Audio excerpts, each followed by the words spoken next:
ఎవరు మనం ఎవరుగా ఇక్కడికి వచ్చాము, ఎవరు పంపించారు, ఎందుకు వచ్చాము, ఇది మనం తెలుసుకోవాల్సిన అవసరం ఉంది. మనిషిగా పుట్టిన ప్రతి వాళ్ళు కూడా ఈ సంగతి తెలుసుకోవాలి.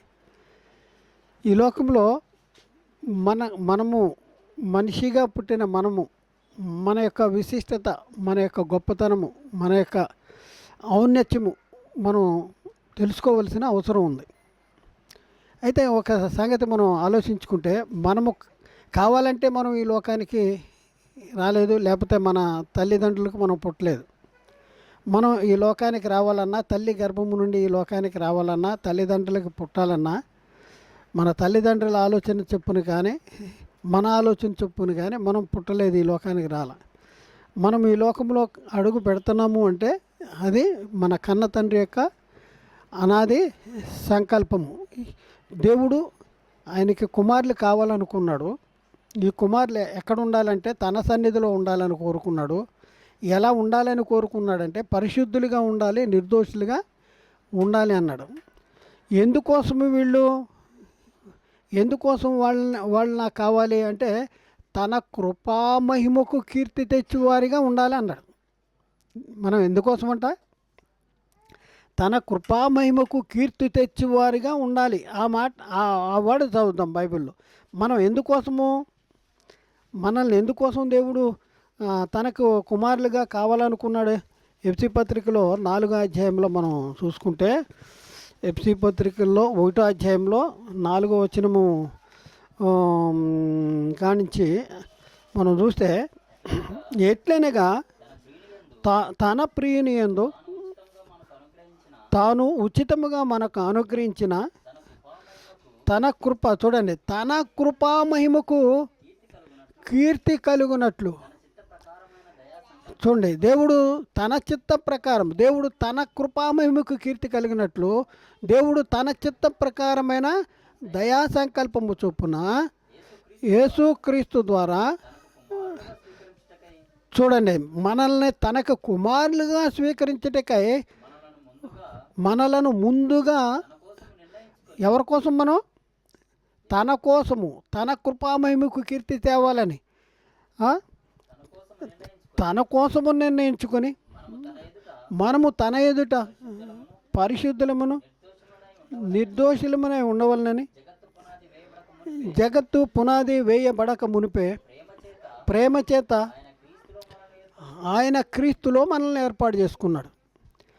ఎప్పుడు ఏర్పాటు చేసుకున్నాడు? జగత్తుకి పునాది వేయబడక మునిపే.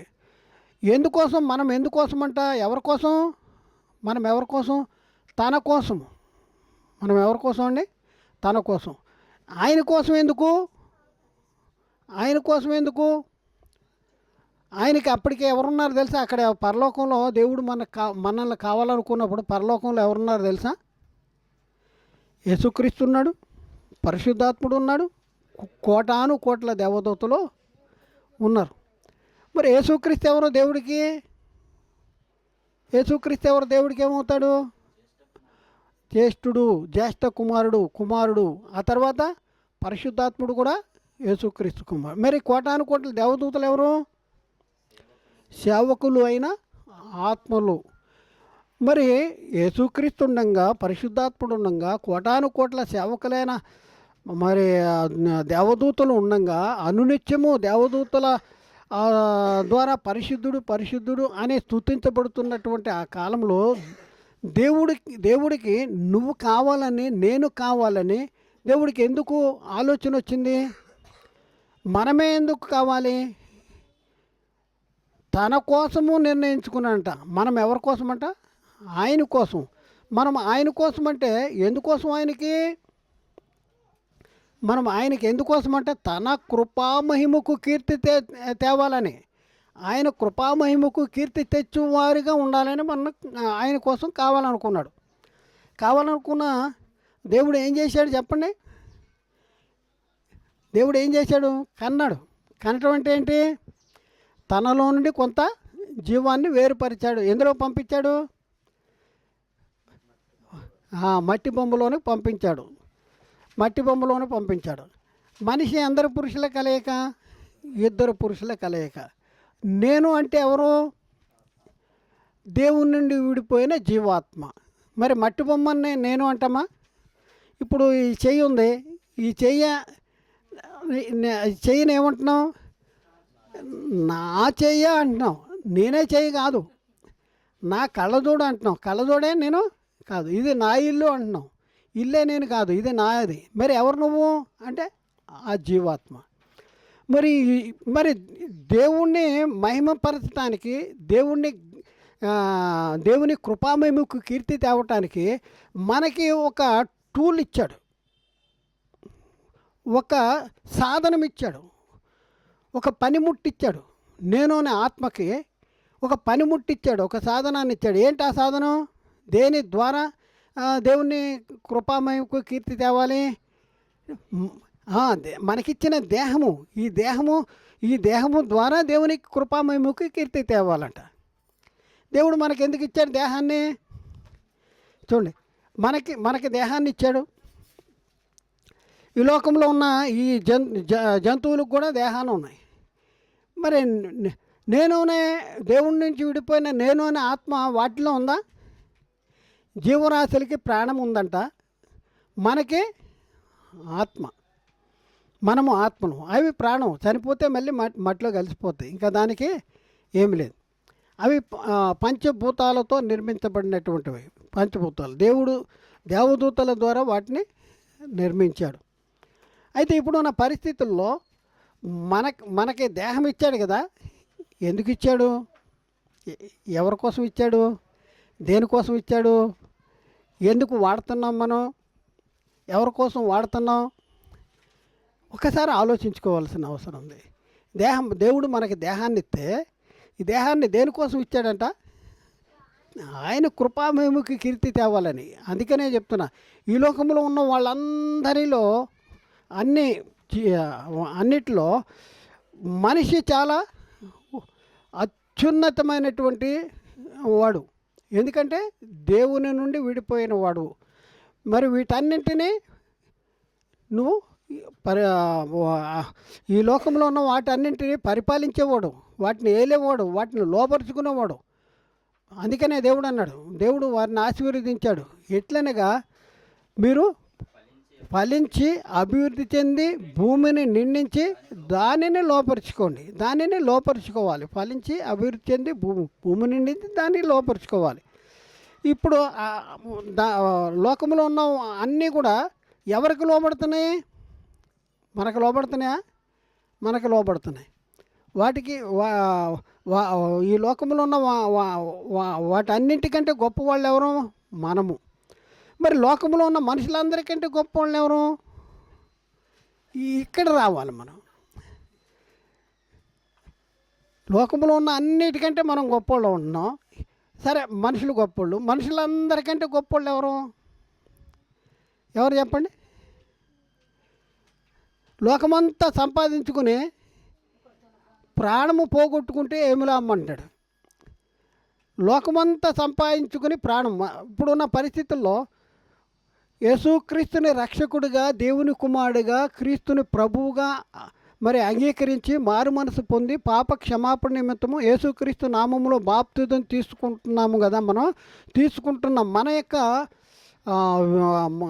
మన యొక్క గొప్పతనం ఏంటి అంటే, లోకంలో ఉన్న వాళ్ళందరికంటే మనం చాలా ఉన్నతమైనటువంటి, శ్రేష్టమైనటువంటి, మరి విలువ కలిగినటువంటి వాళ్ళం మనం.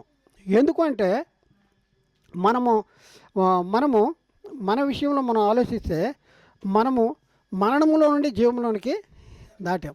మనకి నరకం అనేది లేదు. నరక పౌరస్థితి నుండి పరలోక పౌరస్థితి సంపాదించుకున్నాం. అయితే ఇంత శ్రేష్టమైన, ఉన్నతమైన వాళ్ళం మనం, దేవుని కుమారులు.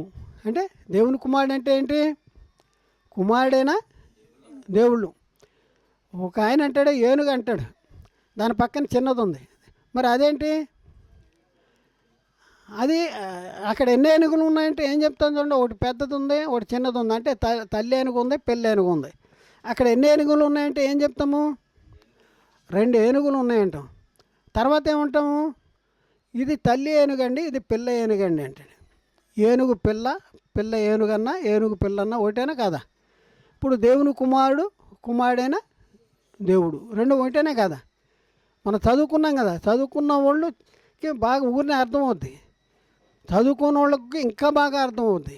దేవుని కుమారుడు ఈజ్వల్ టు కుమారుడైన దేవుడు. మనం ఎవరు అంటే కుమారుడైన దేవుళ్ళు, దేవుని కుమారులము. దేవుడు తన కుమారులుగా ఉండటం కోసము, తన సన్నిధిలో ఉండటం కోసం మన కావాలనుకున్నాడు.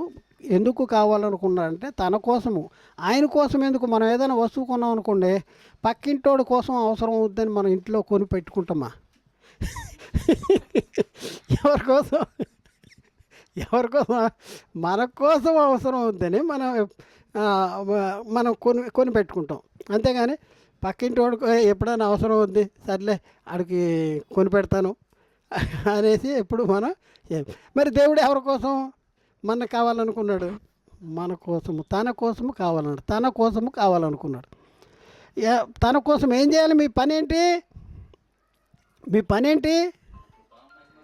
ఆయన కృపామహిమ కీర్తి తేవాలి. ఆయన కృపామహిమ కీర్తి తేవాలి. కీర్తి తేవాలంటే మనము మా కీర్తి తేవటం కోసము నేను నా ఆత్మకి దేవుడు ఏమిచ్చాడు? ఏదైనా ఉండాలి కదా. దేహాన్ని ఇచ్చాడు. ఈ దేహంతో ఏం చేయాలి? ఎవరిని మహింపరచాలి? సైతాన్ని మహింపరచాలా? ఏ పనులు చేయాలి మనం దేహంతో? దేని గురించి ఆలోచిస్తున్నావు? పొద్దున్న లేచిన కాడి నుంచి సాయంత్రం పండుకునేంత వరకు దేనికోసం ఆలోచిస్తున్నావు? ఏమి తిందామా, ఏమి తాగుదామా, ఏం ధరించుకుందామా, ఇవన్నీ ఎవరు ఆలోచిస్తారంట? అన్ని జనులు వీటన్నింటి గురించి ఆలోచిస్తారు. మరి మనం దేనికోసం ఉన్నాం? ఒకసారి ఆలోచించండి. నేను పుట్టాను, నేను పెరిగాను, నేను పెద్దయ్యాను, నేను పెళ్లి చేసుకున్నాను, నాకు పిల్లలు పుట్టారు, ఇవన్నీ అనుకుంటున్నాం. అయితే నువ్వు ఎందుకోసము? నీ దేహం, దేవుడు నీకు దేహాన్ని ఇచ్చింది దేనికోసం, ఎవరి కోసం ఉపయోగించాలి? ఇది మనం ఆలోచించుకోవాల్సిన అవసరం ఉంది. నేను నా కోసం కాదు, నేను నా భార్య కోసం మాత్రమే కాదు. నేనేమంటున్నా? మాత్రమే కాదు అని అంటున్నా. బైబిల్లో ఏముందంటే, ఎవడైనాను స్వకీయముగా తన ఇంటి వారిని సంరక్షించకపోయిన ఎడల అతడు అవిశ్వాసి కంటే చెడ్డవాడవుతాడు. అంటే అలా అనేసి వాళ్ళ కోసమే అని కాదు, వాళ్ళని సంరక్షించుకుంటా మనం ఏం చేయాలి? రక్షణ కాపాడుకుంటా ఆ తండ్రిని మహిమపరచాలి. ఇదే దేవుని యొక్క కోరిక మన విషయంలో. దేవుడు ఆలోచిస్తున్నాడు, దేవుడు నిరీక్షిస్తున్నాడు, దేవుడు మన విషయంలో కోరుకుంటున్నాడు. నీ ద్వారా నేను మహిమ పొందాలి. యేసుక్రీస్తు ద్వారా దేవుడు మహిమ పొందాడు. యేసుక్రీస్తు అనే ఆత్మకి దేవుడు ఏమిచ్చాడు? శరీరాన్ని ఇచ్చాడు. ఈ శరీరాన్ని ఎవరి కోసం వాడాడు? యేసుక్రీస్తు ఈ లోకానికి వచ్చి పెళ్ళిళ్ళు చేసుకుని పిల్లల్ని పుట్టేసి వీళ్ళ కోసమే బతికిపోయాడా? లేకపోతే ఆయన ఈ లోకానికి వచ్చి తండ్రి పనిని జరిగించాడా? తండ్రి పని కోసం ఆలోచించాడా? తండ్రి మాటలను చెప్పాడా? తండ్రి క్రియలను చేశాడు. అందుకనే ఎబ్రీ పత్రిక 10వ అధ్యాయంలో అంటాడు.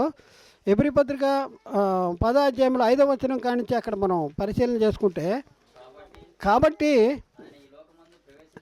ఆయన ఈ లోకమందు ప్రవేశించినప్పుడు ఇలాగూ చెప్పుతున్నాడు, బలియు అర్పణయు నీవు కోరలేదు కానీ. ఏంటండి? నాకొక శరీరాన్ని అమర్చావు, నీకు అమర్చలేదా?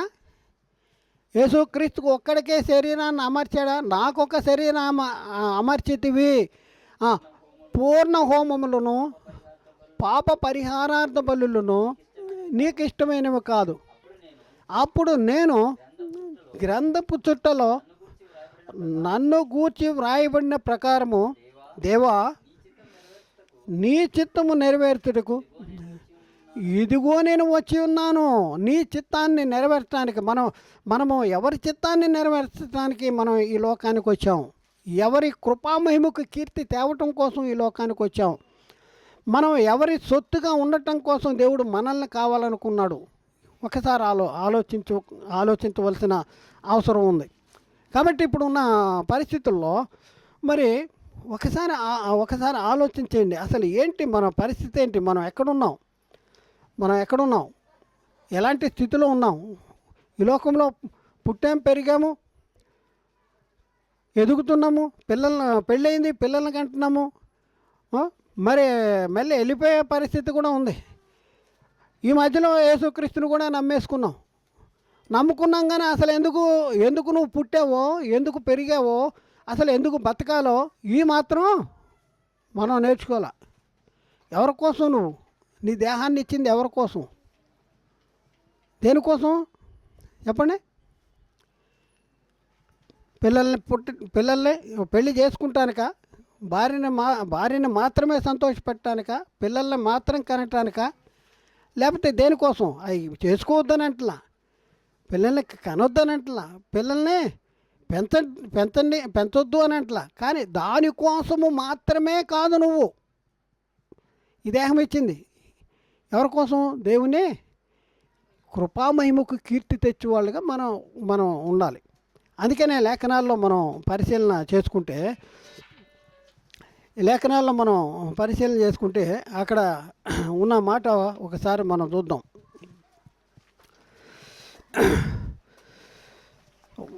రోమపత్రిక 12వ అధ్యాయంలో 1 నుంచి 1వ వచనం చూద్దాం. కాబట్టి సహోదరులారా, పరిశుద్ధమును దేవునికి అనుకూలమునైన సజీవయాగముగా మీ శరీరములను ఆయనకు సమర్పించుకొనుడని దేవుని వాత్సల్యమును బట్టి మిమ్మును బ్రతిమిలాడుకొనుచున్నాను. చూడండి, బ్రతిమిలాడుకొనుచున్నాను అంటున్నాడు. ఏంటి బ్రతిమిలాడుకునేది? అపోస్తలుడైన పౌలు రోమా సంఘానికి మీ శరీరాలు దేనికోసము ఉన్నాయి, దేనికోసం మీ శరీరాలని ఉపయోగించాలి అనేసి చెప్తూ బతిమాలుతున్నాను అంటున్నాడు. ఇంటేనండి, లేకపోతే పొండి అని అంటలేదు. అక్కడ గర్వం లేదు, చెప్పే ఆయనకి అహంకారం లేదు. ఇంటేనండి, పోతే పొండి అని అంటలేదు. బతిమాలుకుంటున్నా అంటున్నాడు. ఏమని బతిమాలుకుంటున్నాడు? కాబట్టి సహోదరులారా, పరిశుద్ధమును దేవునికి అనుకూలమునైన సజీవ యాగముగా మీ శరీరములను ఆయనకు సమర్పించుకుని దేవుని వాత్సల్యమును బట్టి మిమ్మను బ్రతిమిలాడుకొనుచున్నాను. దేవుని వాత్సల్యాన్ని శరీరాలు ఎవరికి సమర్పించాలి? ఎవరి కోసం వాడాలి? ఎవరి కోసం వాడటానికి దేవుడు ఈ శరీరాలను మనకిచ్చాడు? ఆలోచించండి. ఎవరి కోసం ఉపయోగించడానికి ఈ శరీరాన్ని మనకిచ్చాడు? ఒకసారి మనం గమనించవలసినటువంటి అవసరం ఉంది. మనం ఏం చేస్తున్నాం చెప్పండి? ఈ దేహంతో ఎవరిని మహిమపరుస్తున్నాం? దేవుని పనులు చేస్తున్నామా? దేవుని చిత్తాన్ని జరిగిస్తున్నామా? దెయ్యం పనులు చేస్తున్నామా? ఏం చేస్తున్నాము? ప్రార్థన చేస్తున్నామా? ప్రార్థన మరి వాక్యాన్ని చదువుతున్నామా? ఏమండి, మరి సువార్త ప్రకటన చేస్తున్నామా? మరి అగ్నిలో నుంచి లాగినట్టు కొందరినైనా మనం మరి రక్షించడానికి మనం ఈ శరీరాన్ని ఉపయోగిస్తున్నామా? దేనికోసం ఉపయోగిస్తున్నాం? ఒక్కసారి ఆలోచన చేయవలసినటువంటి అవసరం ఉంది. ఏం చేస్తున్నారు చెప్పండి? దేహాన్ని దేనికోసం ఉపయోగిస్తున్నారు చెప్పండి? దేనికోసం వాడుతున్నారు? 24 గంటల టైంలో, రోజుకి 24 గంటల టైంలో ఎంత టైము దేవుని కోసం వాడుతున్నాను? ఈ శరీరాన్ని ఇచ్చిందే దేవుని కోసం, ఈ శరీరాన్ని ఇచ్చిందే దేవుని కోసం. అయితే ఎంతసేపు వాడుతున్నావు? 1 గంట వాడుతున్నారా దేవుని కోసం? 2 గంటలు వాడుతున్నారా? 3 గంటలు వాడుతున్నారా? మీరు లెక్కేసుకోండి. దేనికోసం వాడుతున్నావు? శరీరాన్ని ఇస్తే శరీరాన్ని ఏం చేస్తారు చెప్పండి? ఒక చెత్త కుండీలాగా చేస్తున్నారు దీన్ని. ఇది ఒక చెత్త కుండీ. లోకంలో పనికిరాని అన్నీ ఇందులోకి వేసేస్తున్నారు. వేస్తాడా? ఆ బీడీలు వేసేస్తున్నాడా? బీడీలు తాగుతున్నారా? ఇవి తాగుతున్నారా? ఇవన్నీ తాగుతున్నారా? దేనికి? ఏంటి ఆహారము కాని దానికోసం రోకలు ఎందుకు పెడుతున్నావు? ఏంది ఇవన్నీ? ఏంటి ఈ సంగతి? ఏంటి? తాగామనుకోండి, మాటలు మంచిగా వస్తాయా? దేవుని పని చేస్తామా? తాగి ఎట్లా వాడుతున్నావు నీ దేహాన్ని? ఎవరి కోసం వాడుతున్నావు? ఇప్పుడు కూడా చాలామందికి క్రీస్తుని నమ్ముతూనే ఉంటారు. ఎవరండి అంటే మేము క్రైస్తవులు అంటారు. కానీ సాయంత్రం అక్కడికి వెళ్ళకపోతే ఉన్నారు. ఎందుకంటే నేను ప్రత్యక్షంగా చూశానండి. నేను చూసి నా పక్కన ఉన్న వాళ్ళు కొంతమంది చూశాను. చూసి ఇందుని బట్టే కదా దేవుని నామం అన్ని జనుల మధ్య దూషించబడుతుంది.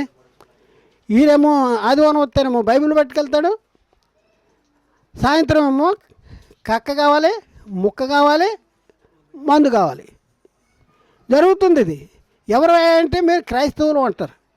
ఇక్కడ కనపడతాడు, చర్చిలో కనపడతాడు, కళ్ళు కాంపౌండ్లో కనపడతాడు. అంటే దేనికోసం వాడుతున్నారు మీరు? అసలు దేహం ఇచ్చింది దేనికి? అన్నీ పోసేస్తామా? అడ్డమైన పోసేస్తానికేనా? దేనికోసం వాడటానికి? ఎవరి కోసం వాడుతున్నావు?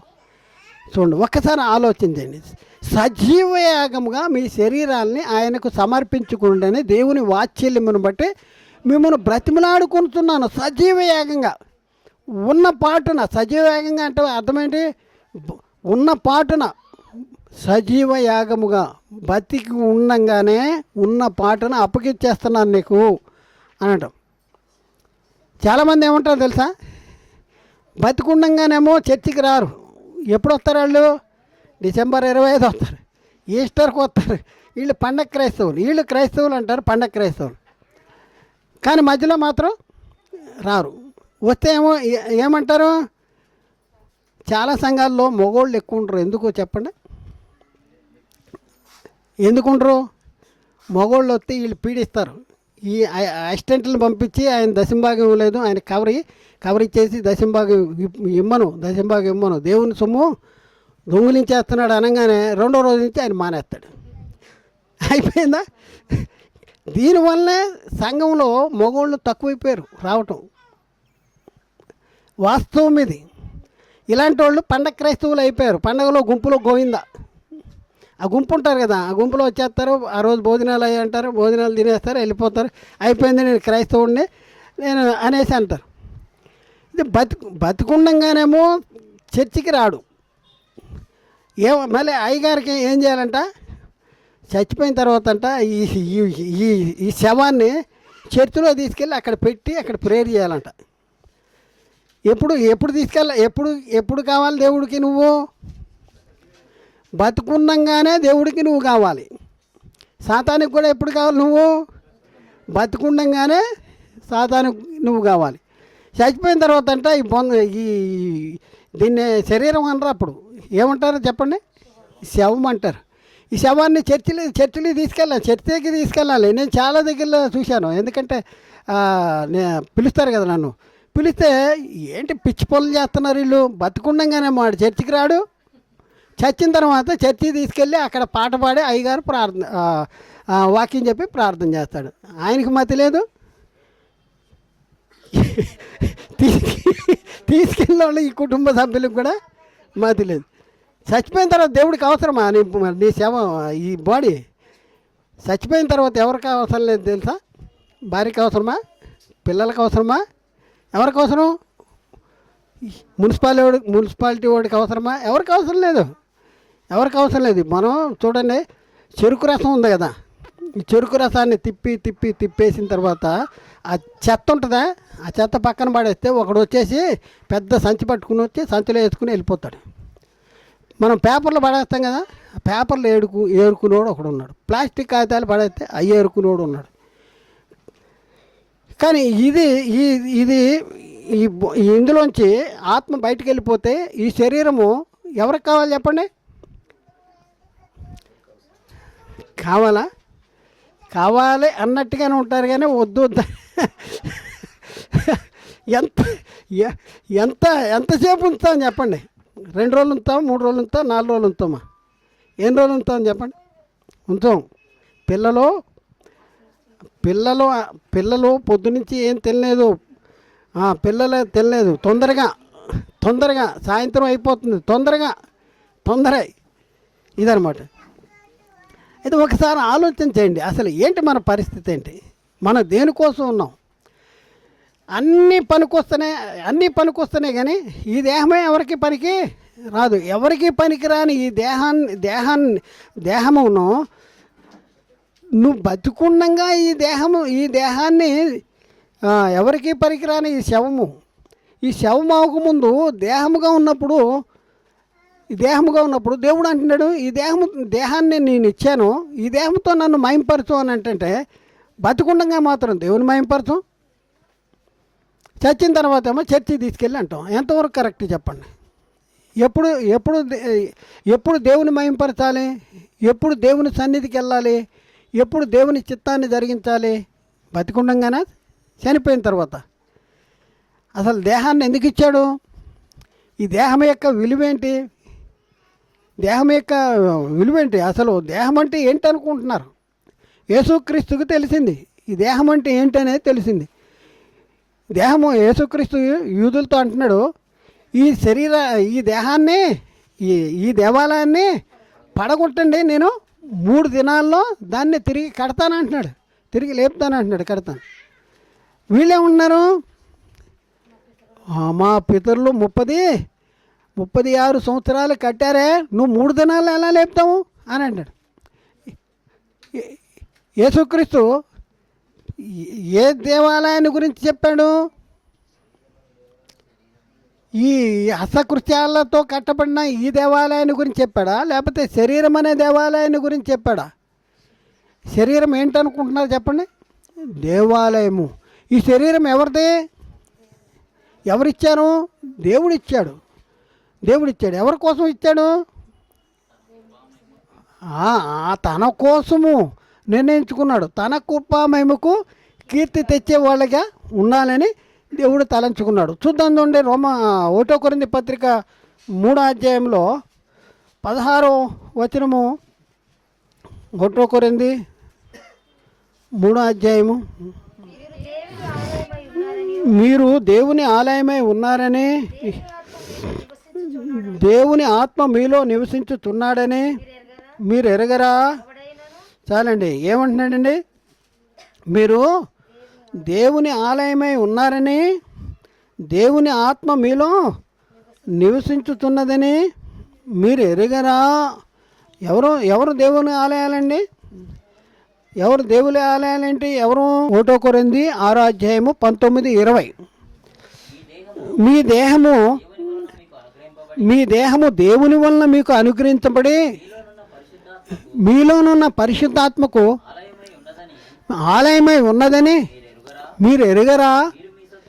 మీరు మీ సొత్తు కారు, విలువ పెట్టి కొనబడిన వారు గనుక మీ దేహముతో దేవుని మహింపరచండి. ఎవరిని మహింపరచాలండి? దేవుని మహింపరచండి. దేహంతో ఎవరిని మహింపరచాలి? దేవుని మహింపరచాలి. అసలు ఇక్కడ మన చెప్పబడిన మాటలు మనం చదువుతాం కానీ మనకు అర్థమవుతుందా? ఇది మనకు ఆలోచన చేసుకోవాల్సి. ఇక్కడ ఏమంటున్నాడు? మీ దేహము దేవుని వలన మీకు అనుగ్రహించబడింది. మీ దేహం ఎవరిచ్చారండి? ఎవరి వలన అనుగ్రహించబడింది? తల్లిదండ్రుల వల్ల, దేవుని వలన మీకు అనుగ్రహించబడింది అంటాడు. మీలోనున్న పరిశుద్ధాత్మకు ఆలయమే ఉన్నది. ఈ దేవాలయము ఆలయమే ఉన్నదని మీరు ఎరగరా? ఇంకేమంటున్నారంటే, మీరు మీ సొత్తు కాదు, మీరు విలువ పెట్టి కొనబడిన వారు కాబట్టి మీ దేహములతో దేవుని మహింపరచాలి. మీరు మీ సొత్తు కాదు, మీరు విలువ పెట్టి కొనబడిన వారు కాబట్టి మీ దేహాలతో ఎవరిని మహింపరచాలి? దేవుని మహింపరచాలి. దేవుని మహింపరచవలసిన ఈ దేహాలని దేనికోసం వాడుతున్నాం చెప్పండి? దేనికోసం వాడుతున్నాం? దేవుని పని కోసం వాడుతున్నామా? దేవుని మహింపరచడానికి. ఇదిగో ఈ పని చేశానండి నేను, ఇదిగో ఈ పని వలన దేవుడు మహింపరచబడ్డాడు అని మనం చెప్పగలమా? ఏ పని చేశాం చెప్పండి? ఏం చేస్తున్నాం? ఇది మనం ఆలోచించుకోవలసినటువంటి అవసరం ఉంది. అలాగే 2 కొరింథీ పత్రికలో కూడా 6వ అధ్యాయంలో 16 నుంచి 18 వచనాలు. దేవుని ఆలయమునకు విగ్రహమునకు ఏమి పొందిక? మనము జీవము గల దేవుని ఆలయమై ఉన్నాము. చూడండి, ఎవరంట జీవము గల దేవుని ఆలయాలు? మరి మనం ఆలయానికి వెళ్ళాలా? ఆలయానికి వెళ్ళొచ్చావా? దేవాలయానికి వెళ్ళొచ్చావా? గుడికి వెళ్ళొచ్చావా అనేసి మనవాళ్ళు అంటారు. ఏది గుడి, ఏది దేవాలయము, ఏది బైబిల్ ఏది చెప్తుంది? మనమే దేవుని ఆలయము. మనము ఈ దేహము దేవుని ఆలయము. ఈ దేహంలో ఏముందంట? మీలోనున్న పరిశుద్ధాత్మకు ఆలయమై ఉన్నదని మీరు ఎరగరా అంటాడు. మరి దేవాలయం కింద ఉండవలసినటువంటి ఈ దేహాన్ని దేనికోసం వాడుతున్నావు? ఇది మనకు కావాలి. ఎవరి కోసం వాడుతున్నావు? దేవుని మహిమ కోసం వాడుతున్నావా? దేవుని చిత్తాన్ని జరిగించడం కోసం వాడుతున్నావా? దేనికోసం వాడుతున్నావు? కింద చూద్దాం. మనము జీవము గల దేవుని ఆలయమే ఉన్నాము. అందుకు దేవుడు ఎలాగో సెలవిచ్చుచున్నాడు, నేను వారిలో నివసింతును, నేను వారి దేవుడనై ఉందును, వారు నా ప్రజలై ఉందురు. కావున మీరు వారి మధ్య నుండి బయలు వెళ్ళుడి, ప్రత్యేకముగా ఉండి, అపవిత్రమైన దాన్ని ముట్టకుడని ప్రభువు సెలవిచ్చుతున్నాడు. ఇప్పుడున్న పరిస్థితుల్లో మరి మనలో ఎవరు ఉండాలండి? మనలో ఎవరు ఉండాలి? నేను వారిలో నివసిస్తాను అంటాడు. వారిలో నివసిస్తాను. మనలో ఎవరు ఉండాలి చెప్పండి? మీలో ఉన్నవాడు లోకములో ఉన్నవానికంటే గొప్పవాడు కనుక మీరు వానిని జయించి ఉన్నాడు. మీలో ఉన్నవాడు, చిన్నపిల్లలారా మీరు దేవుని సంబంధులు.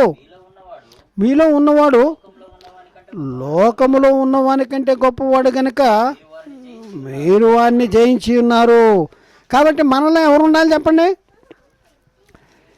ఈ దేహం అనేది మామూలు అనుకుంటున్నారా? దేహము దేవుని ఆలయము. మరి ఏం చేస్తున్నావు ఈ దేహంతో? ఎవరి కోసం వాడుతున్నావు ఈ దేహాన్ని? ఒకసారి ఆలోచించేయండి. ఎవరి కోసం వాడుతున్నావు? మీరు మీ సొత్తు కాదంటాడు. దేవుడేమో మనకు దేహం ఇస్తే ఈ దేహాన్ని సైతానికి వాడతామా? దేనికి బానిసలు అయిపోయాం మనం? దేనికి దాసులు అయిపోయాం మనం? ఒకసారి ఆలోచన. దేనికి దాసులు అయిపోయాము? ఒకడు దేవునికి దాసులుగా ఉంటే ఈ దేహాన్ని దేవుని కోసం వాడతాం. సాతానికి దాసులుగా ఉంటే సాతాను కోసమే వాడతాం. ఒకసారి ఆలోచన. ఎవరి కోసం దేహముని ఇచ్చాడని అనుకుంటున్నావు నువ్వు? ఎవరి కోసం ఇచ్చాడు అనుకుంటున్నావు? దేహాన్ని కలిగిన నీవు, ఈ దేహమనే నేను అనే ఆత్మకి ఈ దేహం అనే టూల్తో దేవుని మహిమపరచవలసినటువంటి వారంగా ఉన్నాం. కాబట్టి ప్రియులారా, ఎలాంటి పరిస్థితుల్లో ఉన్నావు ఒకసారి ఆలోచించండి. ఏం చేస్తున్నావు? సజీవ యాగంగా మీ శరీరములను ఆయనకు సమర్పించుకోండి. దేవుని వాత్సల్యమును బట్టి మిమ్మల్ని బ్రతిమలాడుకొనుతున్నాను. కాబట్టి ఉత్తమమును అనుకూలమునైన దేవుని చిత్తమేదో పరీక్షించి మీ మనస్సు మారి నూతన మూయటం వల్ల రూపాంతరం చెందాలి. ఇప్పుడే మనం తీర్మానం చేసుకుందాం. ఒకవేళ మనము అంతగా మన దేహాన్ని దేహంతో దేవుణ్ణి మహింపరచట్లేదేమో, మరి అలాంటి పరిస్థితుల్లో మనం ఇప్పుడే తీర్మానం చేసుకుందాం. ఇక నుండి నా దేహంతో తండ్రి నువ్వు పరచబడేలాగా నేను జీవించాలని కోరుకుంటున్నా. నేను అలా జీవిస్తూ ఉంటాను తండ్రి, నువ్వు నాకు సహాయం చేయాలి. నేను జీవిస్తానికి ప్రయత్నం చేస్తున్నా. ఇదిగో ఈ రోజు నుంచే మరి అలాంటి స్థితిని, అలాంటి జీవితాన్ని నీకు ఇష్టమైన రీతిలో నేను జీవిస్తా. నీ కృపామహిమకు కీర్తి తెచ్చేలాగా నేను జీవిస్తాను. నాకు సహాయం చేయి. నేను నడుస్తూ ఉంటాను, నాకు సహాయం చేయి. అంతేగాని నువ్వే నడిపి, నువ్వే తొయ్యి, నువ్వే చెయ్యి అని కాదు. నువ్వు చెయ్యి ప్రభువా, నువ్వు అది చేయి ప్రభువా అని కాదు. నేను నడుస్తున్నా, నువ్వు సహాయం చేయి. ఏం చేయాలి? మనం తీర్మానం చేసుకుందాం. ఎంతవరకు ఒకసారి మనం గుండెల మీద చేయబెట్టుకుని ఆలోచించండి. నేను నా తండ్రి మహిమపరచబడేలాగా నేను ఏ పని చేయగలుగుతున్నా ఒకసారి ఆలోచించి, ఏ పలానా పని చేశానా ఒకసారి గుర్తెచ్చుకోండి. చేయకపోతే ఇప్పటి నుంచైనా చేస్తానికి ప్రయత్నం చేద్దాం. మరి దేవుడు అట్టి కృప మనకు అనుగ్రహించునుగాక. ఆమెన్.